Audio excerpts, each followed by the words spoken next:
Hi there, how's it going? It's the 6th of September 2021 and we're looking down on the northern Atlantic with Hurricane Larry churning and looming as it marches on its long journey westward.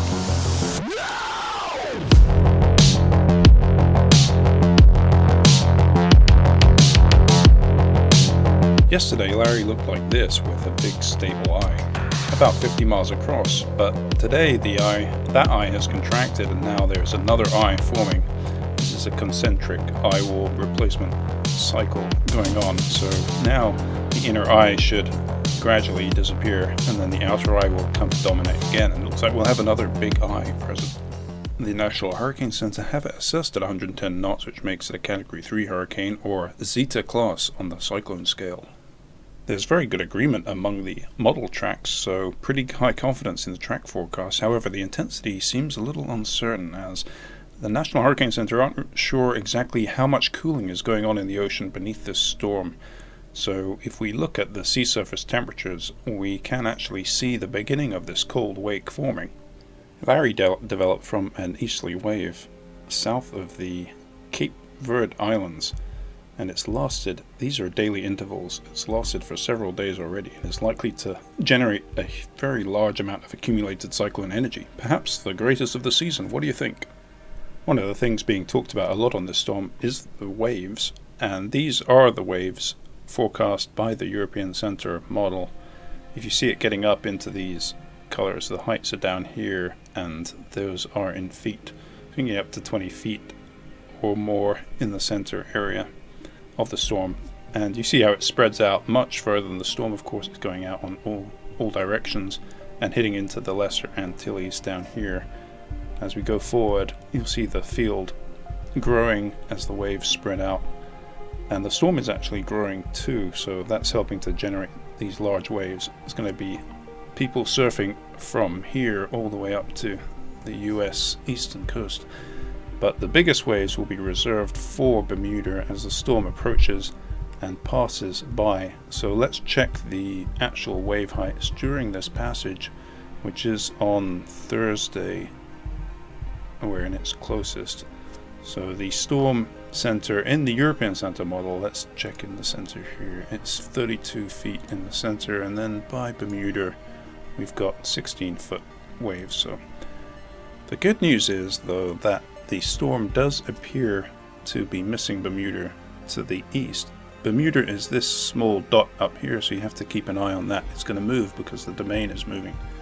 So I'll just put the storm through. And because the tracks are quite tightly clustered, we have a fair degree of confidence in this forecast. There's Bermuda over there, and you'll see this is the surface winds, so the strongest surface winds do miss Bermuda, at least in this simulation and in most of the simulations, significantly to the east. So the main threat being the high waves, probably. Larry isn't the only game in town in North America or threatening North America. We've actually got a potential system to watch over here that's west of Mexico, and over the Yucatan disturbances here. As I push the GFS forecast forward, you'll see the disturbance off the west coast of Mexico develop into a tropical system, probably a tropical storm or hurricane, and then there's also this disturbance moving up in, this is a bit later on by September 11th, a disturbance moving through the Yucatan, which does develop in this simulation. So a couple of things to watch there.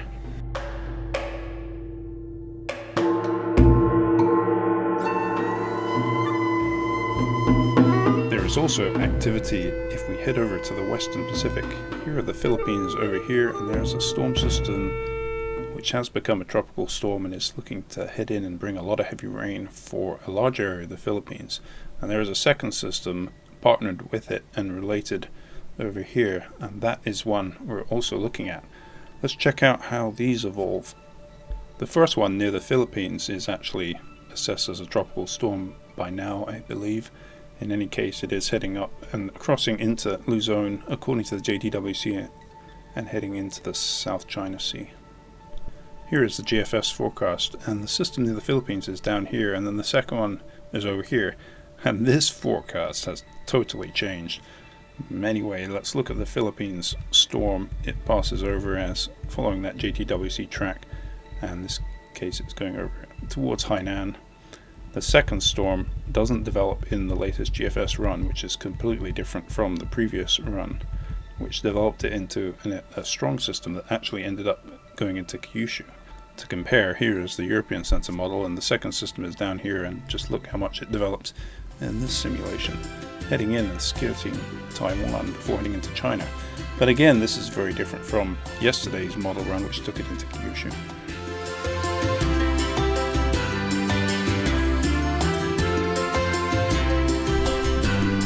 Finally, let's check in with our friends in South America. There's a low pressure system swirling off the Chilean coast. Nothing surprising about that, but this is actually associated with a broader upper level system that's going to move through and bring some pretty severe weather probably to areas like Paraguay and Uruguay. Let's take a look at it.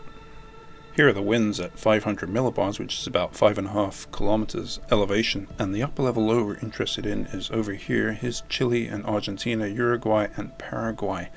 And as we go forward, we'll see this system move through, go across the continent, and pick up the mid-level winds over Uruguay, Paraguay, southern Brazil, northern Argentina, and it actually formed into a surface low later.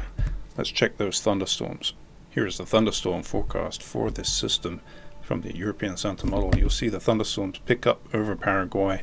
That's on Monday, but then things pick up quite a lot as this system moves through, increasing instability as the mid-level cools down, and probably decent shear too. Anyway, that's the first load of thunderstorms heading into Uruguay, and then after that a big band of thunderstorm develops all the way from Uruguay into Paraguay, affecting southern Brazil and northern Argentina. And after that, then we get the surface low developing further to the south off the coast over the warm waters.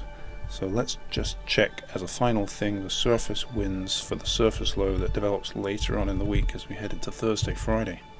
Here are those surface model simulated winds by the European Center model, and I've put in a little pin down here because this is the point to watch for the surface low development. This is on Tuesday, and then we head into Wednesday. We'll see the winds pick up out from the northeast, and the wind picks up 25 knots already, and then as we head into Thursday, the low pressure develops in this region, actually quite close to Buenos Aires, and Mar del Plata begins to see some strong winds. This is very similar to an Australian east coast low. The winds getting up to tropical storm force over here, and then eventually the low pressure system will move over. So we're going to look at some heavy rain, strong winds and high surf for this region. And on that note, I think I'll wrap this up and see you in the next one. Thanks for watching.